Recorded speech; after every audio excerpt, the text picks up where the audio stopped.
So guys, day 5 na. Ito na siya.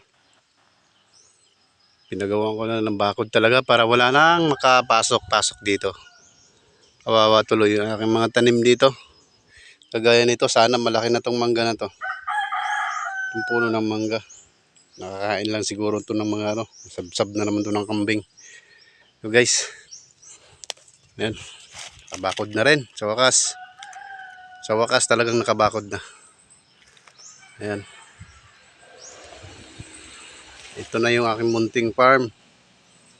Guys. Ito siya. Ito to, bali ano to?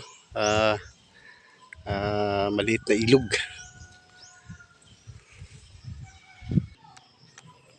So guys, pagtanim na rin sila ng ating saging na saba, kardaba. Ito. Ayan.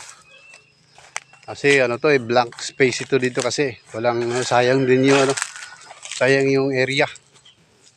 Ayan. Ayan.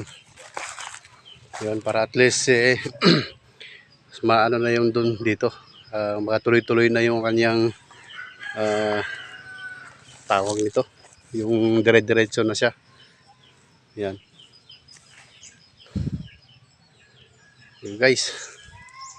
Ito na. Dito sa isang side.